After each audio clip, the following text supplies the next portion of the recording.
Mission में आपका स्वागत है। आज की शाम एक बार फिर प्रभु के अनुग्रह के द्वारा आपके सन्मुख हम लोग एक नए प्रोग्राम को लेकर के आए हैं और आज की शाम हम लोग बात कर रहे हैं हमारे जीवन की बदलाहट के विषय में। कई लोग ऐसे होते हैं जिन्होंने यीशु मसीह को अपना उद्धारकर्ता स्वीकार करा होता है और वो वाकई में प्रभु से प्रेम करते हैं, कलीसिया में जाते हैं, आराधना करते हैं, दुआ करते हैं, परंतु उनके जीवन में कोई वास्तविक बदलाहट नहीं दिखाई देती है। बाइबल में लिखा हुआ है, यदि तुम यीशु मसीह के चेले हो तो लोग तुम्हारे फलों को देख करके पहचान जाएंगे। जिस प्रकार से एक आम का पेड़ आम के फल को देता है, संतरे का पेड़ संतरे के फल को देता है, उसी प्रकार से मनुष्य भी फलवंत होता है और जो उसके अंदर है वो बाहर निकल करके आता है। यदि कोई व्यक्ति अच्छे चरित्र का व्यक्ति है तो उसके जीवन में उस अच्छे चरित्र के फल दिखाई देने शुरू हो जाएंगे। कोई व्यक्ति यदि शांत व्यक्ति है, हमेशा से शांति के जीवन को जीता है और लोगों के बीच में वो शांति चाहता है, तो वो व्यक्ति के फल वैसे ही दिखाई देते हैं। वो हमेशा शांत प्रभाव का होगा, जहाँ भी जाएगा वहाँ पे शांति फैलाएगा, झगड़े नहीं करेगा। और दूसरी ओर यदि कोई व्यक्ति के चरित्र में दोष है और वो हमेशा झगड़ालू है, क्रोधित है, तो जहाँ भी वो जाएगा वहाँ पे सब प्रकार के झगड़े, लड़ाइयाँ, कड़वाहट और बुराइयों को ही वो पैदा करेगा। क्यों? क्योंकि जैसा वो है वैसे ही फल उसके जीवन के अंदर दिखाई देते हैं। और यीशु मसीह ने कहा, एक सच्चे चेले होने का, सच्चे विश्वासी होने का यही प्रमाण है कि आपके फल दिखाई देंगे। यीशु मसीह जो आपके अंदर है, प्रभु यीशु मसीह का कार्य, उसकी पवित्रता, उसकी सिद्धता, वो आपके जीवन के अंदर बाहर दिखाई देना शुरू हो जाएगी और लोगों को वह दिखाई देगा कि आप वाकई में बदल चुके हैं। यदि संसार के लोग, आपके परिवार के लोग, आपके आसपास के मित्र लोग, पड़ोसी लोग यदि आपके जीवन में एक बदलाहट को नहीं देख रहे हैं तो उसका मतलब यही है कि आपके जीवन में अच्छे फल नहीं है। आपको बदलना ज़रूरी है। 3 प्रकार के लोग इस संसार के अंदर विश्वासी लोग पाए जाते हैं। एक ऐसे विश्वासी होते हैं जो अपनी ही कमज़ोरियाँ, अपनी ही फॉल्ट्स को और सब प्रकार की गलत उनके चरित्र को, गलत सोचने के तरीक़ों को, गलत कहने के तरीक़ों को, उन सब के विषय में वो बिल्कुल भी जागरूक नहीं है। उन्हें मालूम ही नहीं है कि उनके जीवन में क्या गलत चल रहा है। उदाहरण के लिए ऐसे लोग होते हैं जो हमेशा संडे को चर्च जाते हैं और गाने भी गाते हैं, आराधना भी करते हैं, वचन को भी पढ़ते हैं, परंतु उनके जीवन में सब प्रकार की लतें लगी हुई है। अभी भी वो सिगरेट पीते हैं, अभी भी वो शराब पीते हैं, अभी भी वो गाली बकते हैं, झूठ बोलते हैं और सब प्रकार की कड़वाहट को रखते हैं और जैसा संसार जीवन को जीता है वैसे ही वो भी जीते हैं। यदि आप उस प्रकार के व्यक्ति से कहीं बाहर कलीसिया के मिलेंगे तो आपको मालूम ही नहीं पड़ेगा उसके बोल चाल से, उसके चाल चरण से कि वो वाकई में प्रभु यीशु मसीह के अनुयायी हैं या वो क्रिश्चियन है या प्रभु यीशु मसीह के ऊपर वो विश्वास करते हैं। उनको बिल्कुल जागरूकता नहीं है, उनको यह एहसास भी नहीं है कि उनके जीवन में गलत बातें चल रही है और उनको एक मसीह होने के नाते बदलना ज़रूरी है। और दूसरे प्रकार के लोग पाए जाते हैं, वो ऐसे लोग होते हैं जिनको मालूम तो होता है कि उनके जीवन में गलतियां हैं, उनके जीवन में तकलीफ़ है, उनको इस बात की जागरूकता होती है कि वो जीवन में जो कर रहे हैं वो ठीक नहीं है, जो झूठ बोलते हैं वो परमेश्वर के वचन के विरोध में है, जैसे भी उनका चरित्र है वो बाइबल के अनुसार नहीं है। उनके मन के अंदर लगता है कि हाँ मेरा जीवन ठीक नहीं है, परंतु उनके जीवन में कभी कोई प्रयास वो नहीं करते कि वो बदल जाएं या अपने चरित्र को ठीक करें या परमेश्वर के वचन के अनुसार परमेश्वर के ऊपर विश्वास करने के द्वारा उनके जीवन में अच्छे फल दिखाई दिए जाएं। और तीसरे प्रकार के लोग पाए जाते हैं कलीसिया में और वो ये भी होते हैं जो उनको जागरूकता है, उन्हें मालूम भी है कि उनको बदलना है, परंतु उनके जीवन में बदलाहट के लिए जो बलिदान चढ़ाया जाता है, हमारे जीवन में बलिदान देने की ज़रूरत होती है, डिसिप्लिन करने की ज़रूरत होती है, हमें अनुशासन अपने मसीह जीवन में लेकर के आना पड़ता है। उसकी एक कीमत हर एक व्यक्ति चुकाता है और वो कभी भी उस कीमत को चुकाना नहीं चाहते हैं। इस संसार में जितने भी लोग आज सक्सेसफुल हैं, प्रभावशाली हैं, प्रगति पे हैं, उन सब के जीवन में हमेशा एक अनुशासन, बदलाहट, वो अपनी कीमत को चुकाते हैं। कई लोग सुबह जल्दी उठते हैं, कई लोग या देर तक काम करते हैं और बड़े कंसंट्रेशन के साथ में, बड़े लगन लगा करके, मेहनत करके वो अपने जीवन में प्रगति को प्राप्त करते हैं। यदि एक खिलाड़ी उठ करके प्रैक्टिस नहीं करेगा तो वो कभी भी खेल के मैदान में अच्छा नहीं होगा। और बाइबल इस प्रकार से ही कहती है कि जो व्यक्ति दौड़ लगाने वाला होता है वो सारी बातों के अंदर उलझता नहीं है, उसका ध्यान उस दौड़ के अंदर लगा रहता है, क्योंकि सब दौड़ते हैं परंतु कुछ ही लोगों को इनाम मिलता है। और जीवन में ऐसे दौड़ो कि तुम्हें इनाम मिले।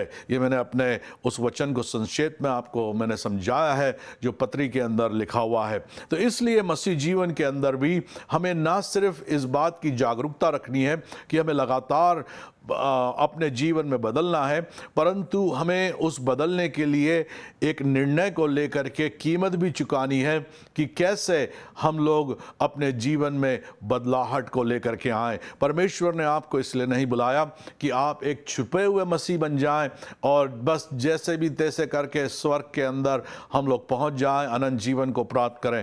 परमेश्वर ने आपको इसलिए बुलाया है ताकि आपके भले कामों के द्वारा इस संसार के अंदर पिता परमेश्वर की महिमा हो, यीशु मसीह के नाम का आप प्रचार करें और आपके जीवन की गवाही इस संसार के अंदर लोगों के सामने प्रकट हो जाए कि जब लोग आपको देखें तो कहें वाकई में ये व्यक्ति बदल चुका है, इसका चरित्र दूसरा है, इसके जीवन में परमेश्वर का बड़ा काम हुआ है। तो ये जागरूकता हमारे जीवन में होना बहुत बहुत ज़रूरी है, क्योंकि इस जागरूकता के बिना, इन फलों के बिना हमारा मसीह जीवन बहुत ही कमज़ोर जीवन है, उसमें कोई प्रभाव नहीं, और जिस कामों के लिए परमेश्वर ने हमें बुलाया है उन कामों को हम नहीं कर रहे हैं।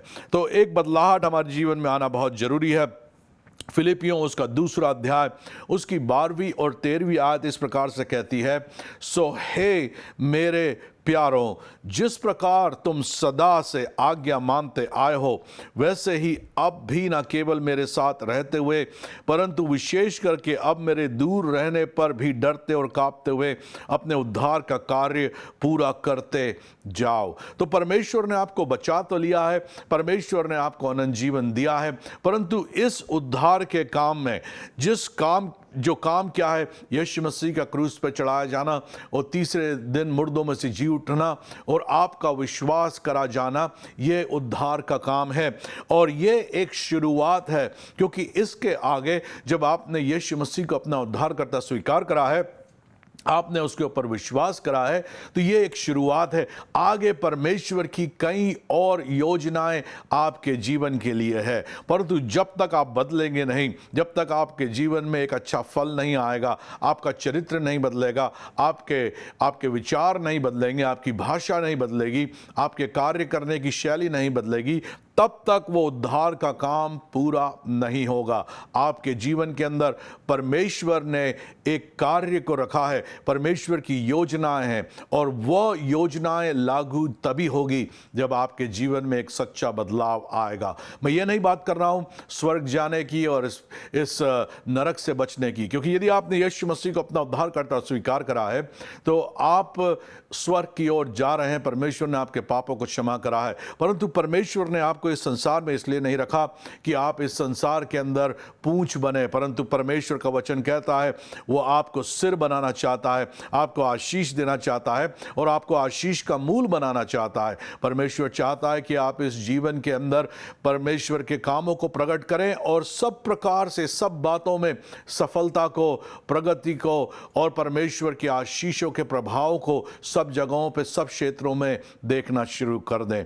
आप अपने जीवन को बदल सकते हैं, आप परिस्थितियों को बदल सकते हैं, अपने परिवार को बदल सकते हैं, यदि आप अपने चरित्र को बदल लें और परमेश्वर के अनुसार, उसके वचन के अनुसार फल लाना शुरू कर दें। तो ये उद्धार का काम जो कलवरी पे शुरू हुआ आपके लिए और आपका यीशु मसीह के ऊपर विश्वास करने के द्वारा शुरू हुआ है, परमेश्वर चाहता है उस कार्य को आप इस संसार में पूरा कर दें, क्योंकि यीशु मसीह ने आपके लिए जान क्रूस पर इसलिए भी दी ताकि आप इस संसार में एक अच्छे जीवन को जी जी सकें। यूहन्ना 10 उसकी 10वीं आयत में लिखा हुआ है, मैं इसलिए आया कि वो जीवन पाएं और बहुत आयत के जीवन को पाएं। परमेश्वर चाहता है कि आपके परिवार में शांति हो, आपके मन में शांति हो। परमेश्वर चाहता है कि आप भले चंगे रहें। परमेश्वर चाहता है कि आपकी प्रार्थनाओं का उत्तर आपको मिले। परमेश्वर चाहता है कि आपके ऊपर धन की आशीष हो और आप गरीबी और कंगालपन से दूर हो जाएं। परमेश्वर नहीं चाहता कि आप भूखे पेट सोएं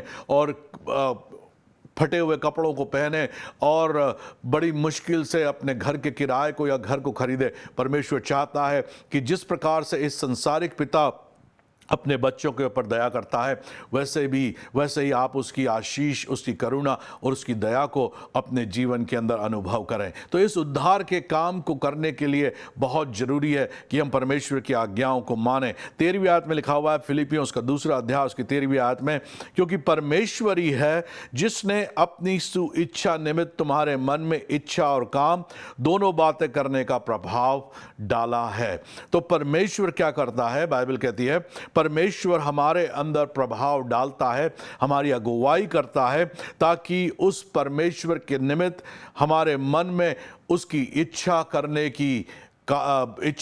की इच्छा हो और उसकी इच्छा और उसके काम करने के लिए हम अग्रसर हो सकें। उस इच्छा को करने की सामर्थ्य भी परमेश्वर प्रदान करता है। परंतु उन सब बातों के लिए हमें क्या करना पड़ेगा?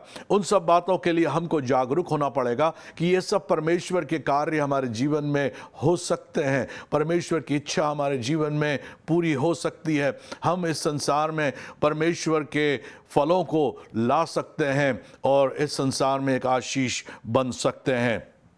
अब कैसे इन बदलाहटों को हमारे जीवन में हम ला सकते हैं? पौलुस लिखता है फिलिपियों 2 अध्याय उसकी 12वीं आयत में, वो लिखता है, आज्ञा जिस प्रकार से तुम मानते आए हो, इसी आज्ञा के मानने से क्या होगा? परमेश्वर जो तुम्हारे अंदर प्रभाव डाल रहा है, उसकी इच्छा और उसके काम दोनों बातों के लिए वो परमेश्वर अपनी ही इच्छा के अनुसार तुम्हें ये प्रभाव देता चला जाएगा। तो आइए हम लोग देखते हैं आगे चल करके कैसे हम अपने जीवन को बदल सकते हैं। कैसे आपका जीवन बदलेगा? क्या प्रार्थना के द्वारा आप जीवन को बदल सकते हैं?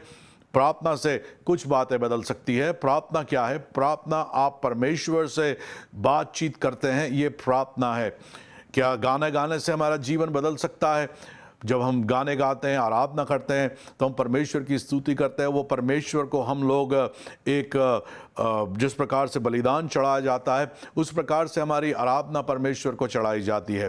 क्या हम लोग चर्च जाने के द्वारा बदल सकते हैं? चर्च जाना बहुत ज़रूरी है, कलीसिया में संगति करना बहुत ज़रूरी है, परंतु ये सब बातें एक कुछ ही दायरे के अंदर रह करके हमारे चरित्र को बदलती है।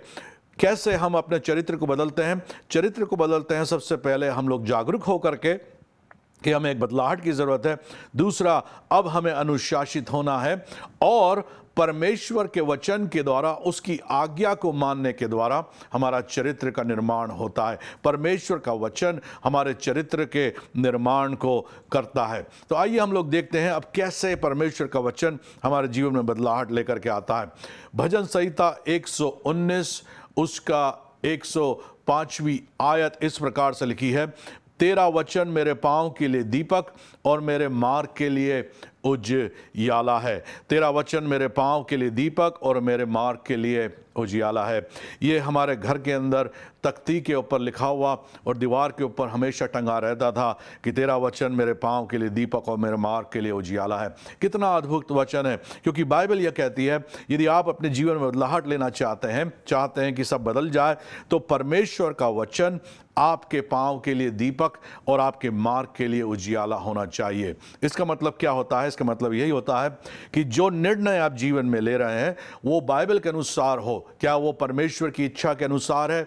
क्या परमेश्वर की इच्छा के अनुसार नहीं है? उदाहरण के लिए यदि आप कहीं नौकरी करते हैं और कोई आपको रिश्वत ला करके देता है, तो वो रिश्वत लेने से पहले आपको इस बात को सोचना है कि वचन आपको वो रिश्वत लेने के लिए क्या बोल रहा है।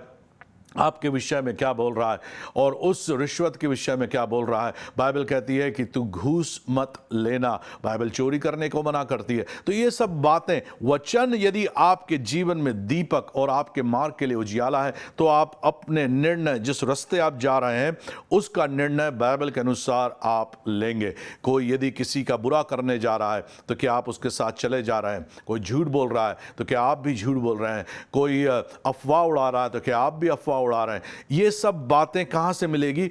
वचन से हमें साफ स्पष्ट दिखाई दे जाएगी। तो परमेश्वर का वचन आपकी अगुवाई करेगा आपके चरित्र के निर्माण में और आपके जीवन में फल लाने के विषय में। आइए दूसरी बात हम लोग देखते हैं, इफिसियों उसका 5वां अध्याय 26वीं और 27वीं आयत। इफिसियों उसका 5वां अध्याय 26वीं और 27वीं आयत। बाइबल कहती है कि उसको वचन के द्वारा जल के स्नान से शुद्ध करके पवित्र बनाएं और उसे एक ऐसी तेजस्वी कलीसिया बनाकर अपने पास खड़ी करे जिसमें ना कलंक, ना झुर्री, ना कोई सी बरन पवित्र और निर्दोष हो। बाइबल कहती है क्या है? परमेश्वर का वचन हमें स्नान, मानो स्नान करके जैसे एक व्यक्ति शुद्ध होता है, उसी प्रकार से परमेश्वर का वचन हमारी आत्मा को, हमारे प्राणों को क्या करता है? शुद्ध करके पवित्र बनाता है और सब प्रकार के कलंक, झुर्रियां, हर एक निर्दोष को वो दूर करके हमारे जीवन को पवित्र बना देता है। तो वचन क्या करता है? वचन ना सिर्फ हमारे मार्ग को प्रदर्शित करता है, हमें दिखाता किस रास्ते पे जाना है, वचन भी हमें क्या करता है? साफ करता है, हमें शुद्ध करता है। वचन ऐसे काम करता है मानो पानी से जब कोई व्यक्ति स्नान करता है और पवित्र हो जाता है, उसी प्रकार से परमेश्वर का वचन हमें शुद्ध करता है। तो बाइबल को जितना समय आप पढ़ेंगे, जितना अधिक उसके ऊपर मनन करेंगे, जितना अधिक आप उसके ऊपर ध्यान लगाएंगे, उतना ही अधिक आपके जीवन के अंदर आपको गाइडेंस मिलना शुरू हो जाएगी और आप पवित्रता के साथ में अपने जीवन को जीना शुरू कर देंगे। परमेश्वर के लिए पवित्रता बहुत जरूरी है। बाइबल कहती है पवित्र बनो जैसा मैं हूं, क्योंकि बिना पवित्रता के कोई भी परमेश्वर को नहीं देख पाएगा, बिना पवित्रता के कोई भी मुझे नहीं देख पाएगा। पवित्रता होना हमारे जीवन के अंदर बहुत ज़रूरी है। और ये पवित्रता कहाँ से आती है? वचन के द्वारा हमारे जीवन के अंदर आती है। जितना अधिक वचन को आप पढ़ेंगे, वचन को सुनेंगे, वचन के ऊपर ध्यान लगाएंगे, उतना ही अधिक आपके जीवन में ये पवित्रता आनी शुरू हो जाएगी। इब्रानियों उसका 4वां अध्याय 12वीं और 13वीं आयत, बाइबल में लिखा हुआ है, क्योंकि परमेश्वर का वचन जीवित और प्रबल और हर एक दोधारी तलवार से भी बहुत चौखा है और जीव और आत्मा को और गांठ गांठ और गूदे गूदे को अलग करके बरन पार छेदता है और मन की भावनाओं को और विचारों को जांचता है। और सृष्टि की कोई वस्तु उससे छिपी नहीं, वरन जिससे हमें काम है उसकी आंखों के सामने सब वस्तुएं खुली और बेपर्दा है। तो यहाँ पर बाइबल स्पष्ट रीति से कह रही है कि परमेश्वर का वचन जीवित है और परमेश्वर का वचन प्रबल है और परमेश्वर का वचन दोधारी तलवार से भी चौखा है। और ये वचन क्या करता है? परमेश्वर का वचन हमारी मन की भावनाओं को और हमारे विचारों को जांचता है। यदि आपको वचन ही नहीं मालूम, यदि आपको मालूम ही नहीं बाइबल के अंदर क्या लिखा हुआ है, तो आप कैसे पते करेंगे कौन से विचार अच्छे हैं, कौन सी भावनाएं अच्छी है? जितना अधिक आप वचन के ऊपर ध्यान देंगे, वचन को पढ़ेंगे, सुनेंगे, उसके साथ समय व्यतीत करेंगे, उतना ही अधिक प्रभाव आपकी भावनाओं के ऊपर, आपके विचारों के ऊपर पड़ना शुरू हो जाएगा। कई लोग हमें प्रार्थना के लिए कहते हैं कि हमें डिप्रेशन है, हमारे जीवन में तनाव है, हम बड़े टेंशन के अंदर हैं, हमारे जीवन में बड़ी तकलीफ़ें हो रही है, चिंताएं मुझे होती है। ये क्या है? ये विचारधारा है, ये विचार है लोगों के जो मनुष्य को बांध के रखते हैं। भावनाएं, कई लोग बोलते हैं हमें डर लग रहा है, हमें डर लगता है, हम हमारे मन में कभी शांति नहीं होती। ये क्या है? ये सब भावनाएं जो हमारे प्राणों को और आत्मा को, हमारे मन को जकड़े हुए हैं। और बाइबल कहती है क्या करता है? परमेश्वर का वचन इन बातों को जांचता है, हमारी भावनाओं को, हमारे विचारों को वो प्रभावित करता है। यदि आप परमेश्वर के वचन में समय व्यतीत कर रहे हैं तो ये वचन आपके जीवन से डर को, बैरों को, आपके जीवन से कड़वाहटों को, आपके जीवन से टेंशनों को, आपके जीवन से हर एक प्रकार के दबावों को क्या करेगा? निकाल देगा। परमेश्वर का वचन ये सारी नकारात्मक भावनाओं को और नकारात्मक विचारों को आपके जीवन से निकाल देगा। बाइबल कहती है जैसा मनुष्य सोचता है वैसा ही वह है। यदि आप सोचते हैं कि आप कुछ भी नहीं तो आप कुछ भी नहीं। यदि आप सोचते हैं आपके अंदर बुद्धि नहीं तो आपके अंदर बुद्धि नहीं। इसलिए सब कुछ मनुष्य के जीवन के अंदर विचार और भावनाओं से शुरू होता है और वचन, परमेश्वर का वचन इसी के ऊपर प्रभाव डालना शुरू कर देता है। क्योंकि जब अंदर बदलाहट आती है तो बाहर चीज़ें बदलना शुरू हो जाती है। तो आपकी भावनाएं, आपके विचारों को परमेश्वर का वचन प्रभावित करता है और जांचता है। और बाइबल कहती है सृष्टि की कोई वस्तु उससे छिपी नहीं है, वरन जिससे हमें काम है उसके सामने सब कुछ, सब वस्तुएं खुली और बेपर्दा है। अर्थात बाइबल कह रही है कि परमेश्वर के सन्मुख कोई भी बात छुपी नहीं है। तो परमेश्वर जानता है कैसे आपके जीवन में आपको बदलाहट लेकर के आनी है और उसके लिए कैसे आपके जीवन में कौन सा वचन लागू करा जाए और कौन सा वचन आपकी आत्मा को बदल करके रख देगा। उदाहरण के लिए कई ऐसे लोग होते हैं जिनको यूहन्ना 3:16 ने बदला है, कुछ ऐसे लोग होते हैं जिनको यूहन्ना 10:10 ने बदला है, कुछ ऐसे लोग होते हैं जिनको मत्ती 5 ने बदला है। हर एक के जीवन में अलग अलग प्रकार से परमेश्वर का आत्मा काम करता है और हर एक प्रकार से अलग अलग वचनों के अनुसार मनुष्य के जीवन में चरित्र का निर्माण होता है। तो परमेश्वर जानता है आपके जीवन में किस बात की जरूरत है, परंतु जब तक वचन आपके अंदर है ही नहीं, आपके अंदर परमेश्वर का वचन नहीं है, तो आपके जीवन में कभी भी बदलाहट, आपके चरित्र का प्रभाव इस संसार में कभी भी नहीं दिखाई देगा।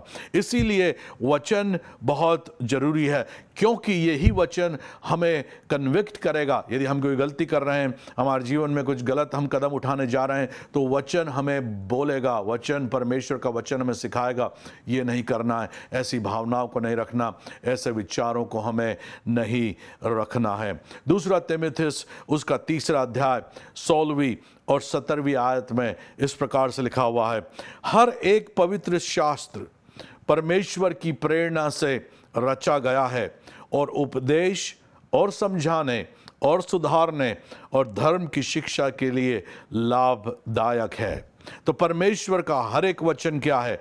परमेश्वर की प्रेरणा से रचा गया है और उपदेश और समझाने और सुधारने और धर्म की शिक्षा के लिए क्या है? लाभदायक है, ताकि परमेश्वर का जन सिद्ध हो जाए, परमेश्वर का जन सिद्ध बने और हर एक भले काम के लिए तत्पर हो जाए। परमेश्वर का वचन परमेश्वर की प्रेरणा से रचा हुआ है। पवित्र शास्त्र बाइबल परमेश्वर की प्रेरणा से रचा गया है।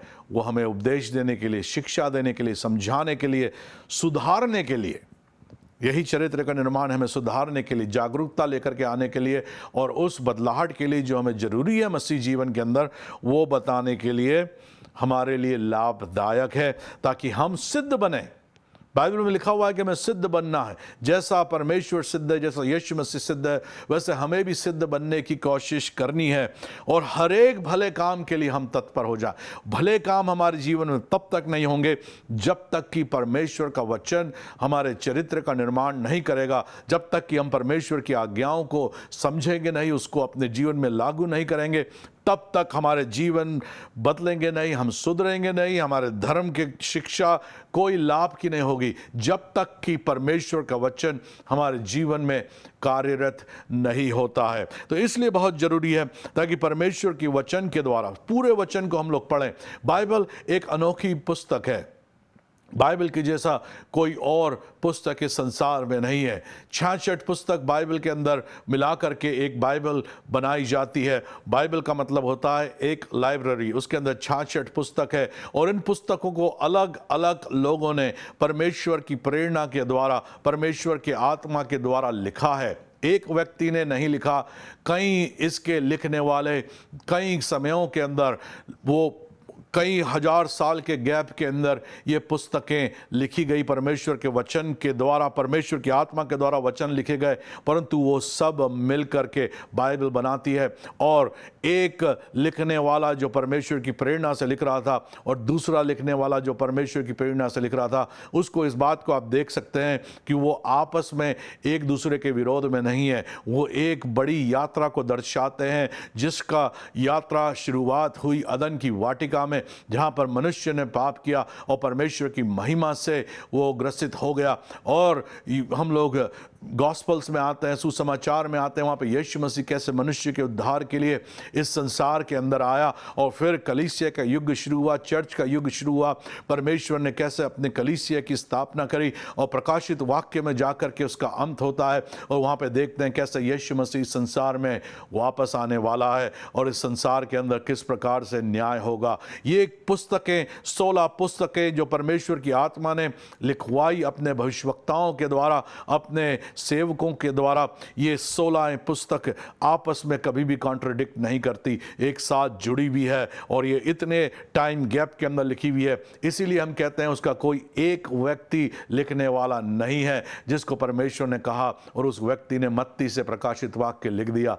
वो पूरी पुस्तकें आत्मा के द्वारा लिखी गई और इतने समयों के गैप के अंदर, इतने समयों के बीच में लिखी गई और फिर भी वो जुड़ी हुई है, मिली हुई है। और परमेश्वर का वचन ऐसा ही है, पवित्र शास्त्र परमेश्वर की प्रेरणा से रचा गया है। ये उपदेश के लिए, सुधारने के लिए, धर्म की शिक्षा के लिए लाभदायक है। और परमेश्वर के वचन के द्वारा हम कैसे हो जाएं, ताकि हम उस वचन को लागू करने के द्वारा सिद्ध हो जाएं और हर एक भले काम के लिए तत्पर हो जाएं। परंतु परमेश्वर का वचन तब तक कार्यरत आपके जीवन में नहीं होगा जब तक कि आप पहली आज्ञा को न माने। पहली आज्ञा क्या है? पहली आज्ञा यह है कि हम सब ने गलती करी, अब हमें प्रभु यीशु मसीह के ऊपर विश्वास करना है, क्योंकि यीशु मसीह के द्वारा हम उद्धार को प्राप्त करते हैं। तो यदि यीशु मसीह आपका उद्धार करता नहीं है, आज की शाम मेरे पीछे यह प्रार्थना करें, हे प्रभु यीशु, मैं तुझे अपना उद्धार करता स्वीकार करता हूँ। मैं विश्वास करता हूँ कि तूने क्रूस पर अपनी जान दी और तीसरे दिन मुर्दों में से जी उठा।